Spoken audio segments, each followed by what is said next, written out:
So the wheel heard round the world, I guess, is what I guess you got it on display here. Is it getting a fair share of attention after what we just saw? Yeah. A lot of people wanted to check it out, but somehow Hale there, man, was able to finish. It was very fortunate there. Yeah, and it performed relatively well. It looked like. How much vibration could you actually feel out there? Yeah, it was up to speed, obviously. It was very minimal. I don't know how, but sometimes pace speed, was it a little harsher? Not bad at all. It didn't really shake much, but sometimes when you get mud in there, it shakes worse than how that thing was. How that makes any sense, I have no idea. That does not make sense. Makes zero sense. Well, I was talking with Zach. I was like, well, maybe it's because of how thin the tires actually are. When you get that RPM built up, it kind of expands, and it's like the rubber's not necessarily like rotate. Yeah, exactly. Yeah. I'm not sure. But. Sometimes you are the hammer, sometimes you are the nail. How much did you feel when you hit that actual It was solid. barrier? I definitely hit it solid, and I knew once I went in the corner, it fell over and broke the Jacob's ladder, and obviously screwed the wheel up. And then under that red, they were able to get the bolt in, but we weren't able to get the jack out and put me back 2 spots. So how that seems to be a little bit of a discussion in the pitting area right now and the fans, obviously, they booed very hardly because everybody kind of saw it wasn't necessarily a driver error or anything along those lines. It wasn't even bad luck where you get caught up in a wreck and something happened. Like it was literally a track came out, like a wall came out from the track that doesn't happen. You think they would be a little bit lenient on that when we see other drivers get work area time in 8 minutes and they get to fix everything and they get to go back out. I guess you were a little dejected on that call then? Well, and then getting put back 2 spots. Like, it was a little muddy on the track, and the jack was stuck underneath the car, and we were trying to get the jack out the car and got docked 2 spots. So, at the end of the day, I could have just held her wide open on the top like Sheldon did. Probably still could have won the race with how the race car was. So, at the end of the day, you got to take chances, but my mindset totally changed when I knew the wheel was like that. It just, I was still somewhat aggressive, but I just felt like it hurt me in some areas and felt pretty good in others. So it's one of those things, man. I just had to be held there, and I ran 4th. I want to win, but with what happened there, it was a decent effort. Well, I was kind of worried there in the first 20 before that actually happened because it looked like we were kind of getting like a chili bow track, how they rework it, and everybody was just stuck on the bottom. And when that red did happen, the crew members came out and rolled that top in, actually kind of widened the track out. The bottom went away extremely.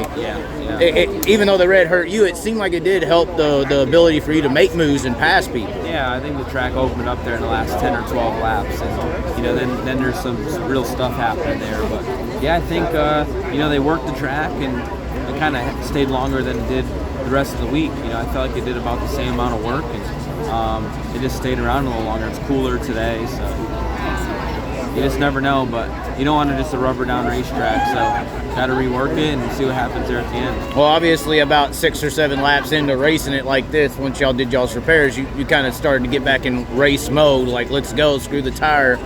What was it like there racing in that condition? We saw like the top 5 cars were under a blanket there, and Sheldon comes around the top. What was your car doing once the track started changing a lot right then? And I guess you kind of had the best seat in the house for what actually happened there on the last lap as well. Yeah, just one of those things, man, where I saw J-Mac at the lead kind of moving up the track in 1 and 2, and I started doing that a little bit and gaining ground, was able to get past Macedo, and man, it just seemed like anybody that passed me, they just tried to dirt me up bad. Sheldon didn't. Sheldon passed me clean, but everybody else, man, they just ran me super hard, tried to put me in the wall, and just kind of messed up my whole mojo. So I had one of the best seats in the house there, and I felt like I read the track. You needed to run high in 1 and 2, and I felt like it was starting to clean up on the bottom in 3 and 4, and I felt like I had the lanes picked out, just ran out of laps. Like, honestly, the race kind of went by fast in my opinion. So what do you got next, obviously? What's in your head? What's going on? Because obviously to get over one race, you got to get to the next. Yeah, we got. I mean, I don't even think we're halfway through the year. Maybe we're about halfway.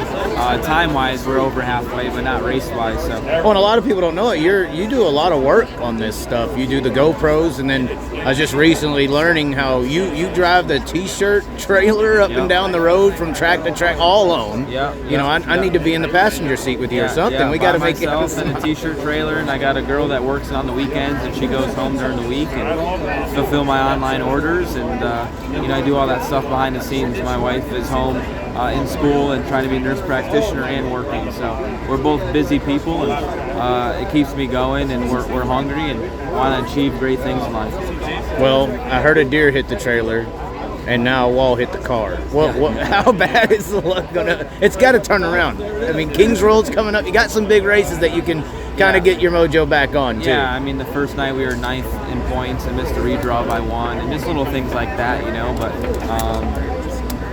we just got to keep putting our heads down. We're right there, and I've been on streaks where I can win 2, 3 in a row and win a lot of races in a month. So we're just going to keep working hard, and we want to win. So. Well, T-shirt idea. There has to be a T-shirt come out where you're sideways hitting a wall or something with the wheel bent in. Yeah. I think that would sell. Yeah. I think that would sell. Yeah, for sure.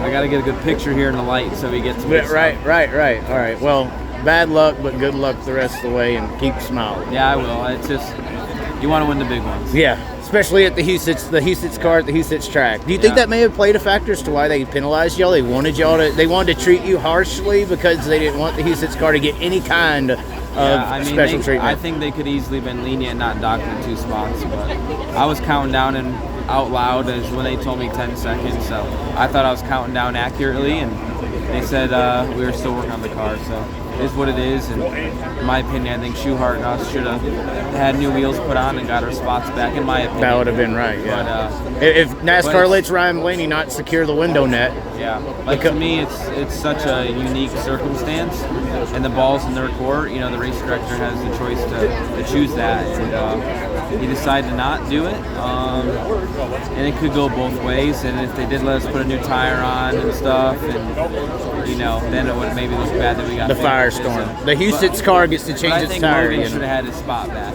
in my opinion. You do think so? That's what I think. This is how we ride. This is how we do.